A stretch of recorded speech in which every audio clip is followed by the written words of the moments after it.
नमस्कार दोस्तों, आइए शुरू करते हैं आज की सच्ची घटना की सीरीज। आज की जो सच्ची घटना ये पड़ोसी मुल्क पाकिस्तान की है। पड़ोसी मुल्क पाकिस्तान की एक लड़की होती है जिसका नाम नाजिया होता है। नाजिया को धोखे से एक अफ्रीकन आदमी पैसों का लालच दे करके और उसे काम के लालच में फंसा करके दुबई लेकर के चला जाता है उस बेसहारा लड़की को, और वहाँ ले जा करके उसका यौन शोषण करता है। दोस्तों, ये उस कहानी का सेकेंड पार्ट है। फर्स्ट पार्ट जब तक आप नहीं देखेंगे तब तक ये सेकेंड पार्ट आपको समझ में नहीं आएगा, तो उसके लिए कृपया चैनल को सब्सक्राइब करें और जा करके फर्स्ट पार्ट देख लें, तब आपको सेकेंड पार्ट समझ में आएगा। दोस्तों, जब उस काले बहसी दरिंदे की सच्चाई जब नाजिया के सामने आती है तो नाजिया के पैरों तले ज़मीन खिसक जाता है और नाजिया के लिए पछताने के सिवा उसके हाथ में कुछ बचता ही। जब वो किचन में जाती तो देखती है काला कोबरा फन फैलाए हुए बैठा हुआ था। जैसे हुए काला कोबरा को देखती है, लगती है चीखने और चिल्लाने। जैसे ही चिल्लाने लगती हुए अफ्रीकन आदमी दौड़ करके बाहर आता है और पूछता है, नाजिया क्या हुआ? तब नाजिया जो है उस काले कोबरे की तरफ इशारा करते हुए कहती है कि देखो ये काला नाग आकर के इस कमरे में बैठा है। उसके बाद वह बहुत जोरों से हंसता है। हंसने के बाद वह जाता है उस काले कोबरे को पकड़ लेता है, कहता है कि परेशान मत हो, ये कोई जंगली कोबरा नहीं है, इसे मैंने पाल करके रखा है, मुझे सांप पालने का बहुत ही शौक है। उसके बाद नाजिया उस काले आदमी को, जिसे वो अपना मसीहा, अपना देवता, उसे अपना भगवान और फरिश्ता तक समझती थी, उसको हैरान भरी नज़रों से उस काले व्यक्ति की तरफ देखती है। देखने के बाद कुछ बोलती नहीं है और मन ही मन कहती है कि ये कैसा आदमी है, सांप भी भला कोई पालने की चीज़ होती है क्या? उसके बाद दोस्तों नाजिया जाती है उस किचन में जाती है और किचन में जाने के बाद पानी पीती है। पानी पीने के बाद आ करके बैठती है।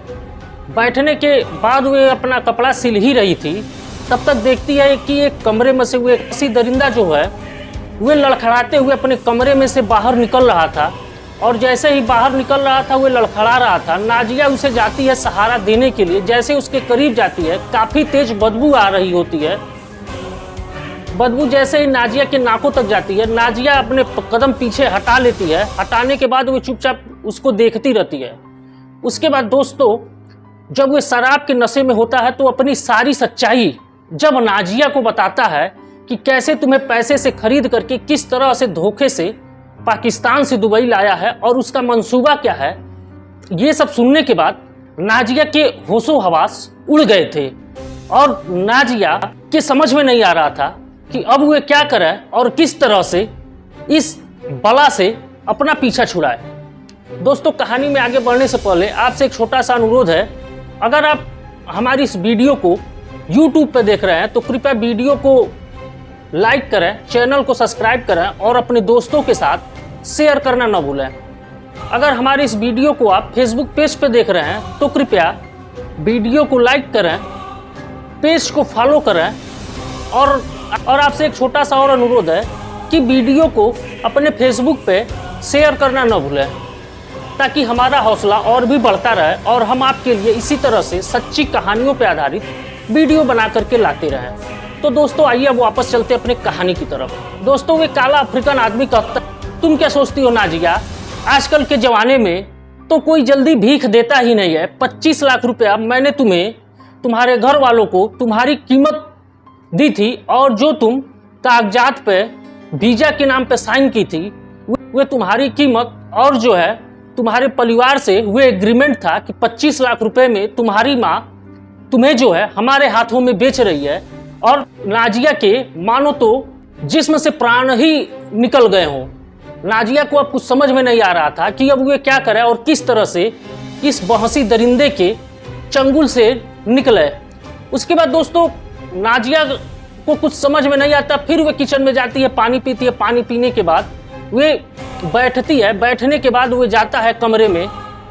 कमरे में जाने के बाद वे कुछ नए कपड़े लेकर के आता है और नाजिया से कहता है कि नाजिया ये कपड़े तुम पहन लो, पहनने के बाद तैयार हो जाओ। आज शाम को हम जिंदगी की नई शुरुआत आज ही रात से करेंगे। उसके बाद नाजिया उसके कॉलर को पकड़ लेती है और कहती है कि तुमने मेरे साथ इतना बड़ा विश्वासघात क्यों किया।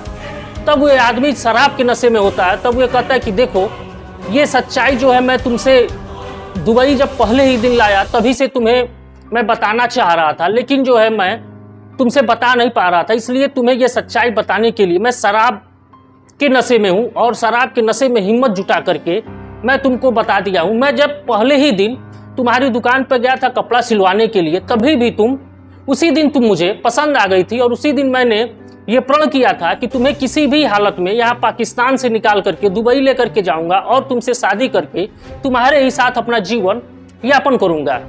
ये सब सुनने के बाद नाजिया कुछ कहती नहीं है, वे अपने सर को पकड़ करके वहीं बैठ जाती है।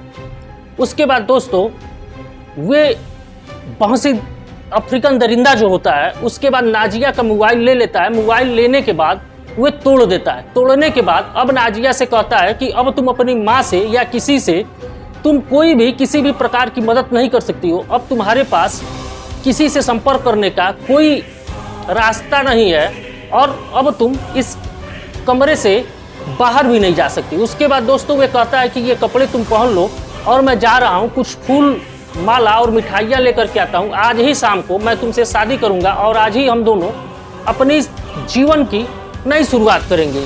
उसके बाद दोस्तों वे बाहर जाता है फूल और मिठाइयाँ लेने के लिए और कमरे को बंद कर देता है। और जैसे ही कमरे को बंद कर देता है नाजिया रोती बिलखती हुई खिड़कियाँ चारों तरफ खोलने का प्रयास करती है, लेकिन कोई भी खिड़की खुली नहीं होती है। और एक खिड़की खुली भी होती है तो चारों तरफ से बाहर से ग्रिल लगे होते हैं, जिससे ग्रिल लगे होने के कारण नाजिया उस कमरे से बाहर जाना असंभव था। उसके बाद नाजिया बैठी रहती है और जैसे ही उसे दरवाजा खुलने का आवाज आता है नाजिया वैसे ही लकड़ी के एक बड़े अलमारी में जाकर के छिप जाती है। और वे आदमी जैसे ही आता है कमरे के अंदर और वे नाजिया को चारों तरफ ढूंढता है और जैसे ही नहीं पाता है वे परेशान हो जाता है और कहता है कि नाजिया मुझे पता है कि तुम इसी कमरे में छुपी हुई हो और तुम इस कमरे से बाहर जा नहीं सकती हो, तुम आ जाओ, नहीं तो मैं अगर तुम्हें ढूंढ लूंगा तो तुम्हारी मैं वे हस्र करूंगा जिसका तुम कल्पना भी नहीं की होगी। उसके बाद दोस्तों वे जाता है अपने काले कोबरे को निकालता है और अपने गले में लपेट करके पागलों की तरह नाजिया को ढूंढना चालू कर देता है। उसके बाद दोस्तों जब वे पूरे घर को ढूंढ लेता है और वे अलमारी बची रहती है तो वे कहता है कि मुझे पता है कि तुम इस अलमारी में हो, तुम अपने से बाहर आ जाओ, नहीं तो मैं इस काले नाग को इस अलमारी के अंदर डाल दूंगा और वे नाग तुम्हें काट लेगा। उसके बाद दोस्तों वे क्या करता है अलमारी का दरवाजा खोलता है और काले नाग को नाजिया के चेहरे के पास लेके जाता है। जैसे ही नाजिया के चेहरे के पास उस काले नाग को लेकर के जाता है वैसे ही लिखने लगती है और कहती है कि जो जैसा तुम कहोगे वैसा ही मैं करूंगी, लेकिन इसको मेरे चेहरे के पास से हटाओ। उसके बाद वो हटाता है।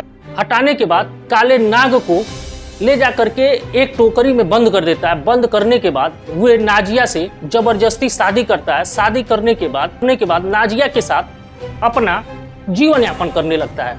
नाजिया किसी तरह से वो काले अफ्रीकन आदमी के एहसानों के तले दबे होने के कारण वे कुछ बोल भी नहीं पा रही थी और 25 लाख रुपए पाकिस्तान में उसके घर वालों को दे भी दी थी। इस नाते हुए कुछ उसका विरोध भी नहीं करती थी और वे जैसे चाहता था उसके साथ जिस्म के साथ खेलता था। और नाजिया उस व्यक्ति से हमेशा कहती है कि ये जिस्म तो तुम पा चुके हो, लेकिन मेरा मन तुम कभी भी नहीं पा सकते हो।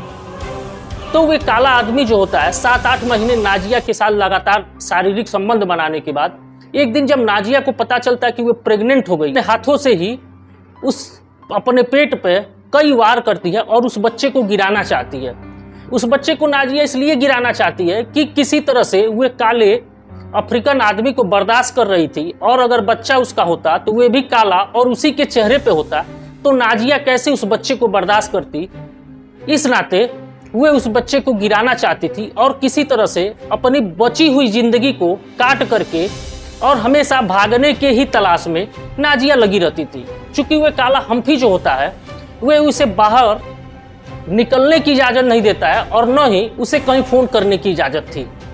उसके बाद दोस्तों किसी तरह से जब गर्भपात नहीं होता है उसके बाद दोस्तों 9 महीना हो जाता है और समय जब डिलीवरी का आ जाता है तो नाजिया को वे हॉस्पिटल में लेकर के जाता है और नाजिया काफ़ी कमज़ोर हो चुकी होती है। तो उसके बाद डॉक्टरों ने उस अफ्रीकन आदमी से कहता है कि तुम बताओ माँ या बच्चे दोनों में से किसी एक को मैं बचा सकता हूँ, तुम बताओ अब किसे बचाना है, माँ को बचाना है या बच्चे को बचाना है। तो वे काला आदमी कहता है बच्चे को लेकर के मैं क्या करूँगा, इसकी माँ रहेगी तो बच्चा और भी पैदा हो जाएगा और आप जो है इसके माँ को बचाइए। डॉक्टरों ने प्रयास किया, उसके बाद डॉक्टरों ने कहा कि मुझे और खून की आवश्यकता है। तो वे काला हम्फी कहता है अरे खून की क्या बात है, तुम क्या बात है, मेरे शरीर का एक एक बूंद खून निकाल करके नाजिया को लगा दो और नाजिया किसी भी हाल में बचनी चाहिए। उसके बाद दोस्तों डॉक्टर जो होते हैं वे उस काले अफ्रीकन आदमी की खून निकाल करके नाजिया को चढ़ा देते हैं और ऑपरेशन होता है। ऑपरेशन में नाजिया एक खूबसूरत बच्चे का जन्म देती है। उसके बाद दोस्तों जब नाजिया को होश आता है तो वे देखती है कि अपने ही बगल में उसके ही जैसा एक खूबसूरत बच्चा जो है वे रो रहा होता है। उसके बाद वे हॉस्पिटल में मौजूद नर्स से कहती है कि ये बच्चा किसका है। तो वे नर्स कहती है ये बच्चा आप ही का है। उसके बाद वे उस बच्चे को लेती है और अपने सीने से लगाती है और देखती है उसके ही तरह काफ़ी खूबसूरत उसका बच्चा होता है।